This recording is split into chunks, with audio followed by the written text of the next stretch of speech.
kita dapat melalui pengajian itu, iaitu alladzi 'allama bil qalam. Ilmu yang kita dapat melalui amalan akhlak itu dua jenis ilmu yang kita boleh perolehi. Yang pertama, ilmu yang kita perolehi melalui usaha kita dengan pengajian. Dan ilmu yang kedua, ilmu yang kita perolehi melalui amalan dan kelakuan. Ilmu yang kita dapat melalui pengajian itu iaitu alladzi 'allama bil qalam. Ilmu yang kita dapat melalui amalan akhlak itu iaitu 'allamal insana ma lam ya'lam.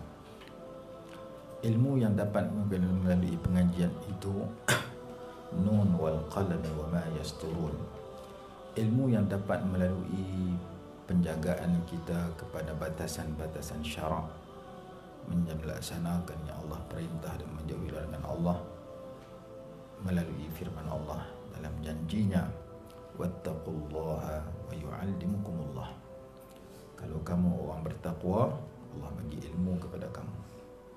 Jadi kita berada dalam pusat pengajian, kita sedang melakukan kedua-dua perkara tersebut. Satu, kita mengaji mengikut jadualnya, kita membaca, kita menulis, kita menghafal. Itu baru serupa dengan kaset yang merakam kata-kata yang diberikan dan kata-kata itu tidak diamalkan oleh kaset tersebut. Kita rakaman yang merakam suara, MP3 yang merakam suara yang membicarakan tentang solat, MP3 itu tak pernah solat pun.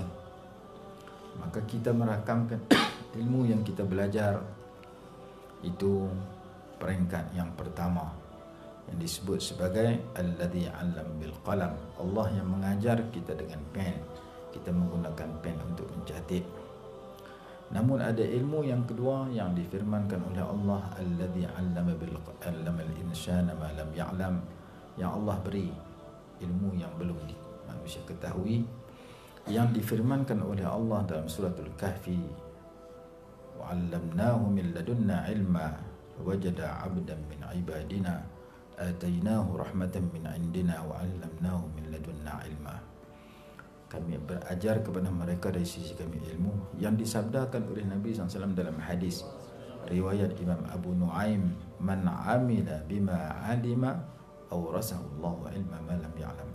Sesiapa yang beramal dengan ilmu yang dia telah ketahui, Allah wariskan kepadanya ilmu yang belum dia ketahui.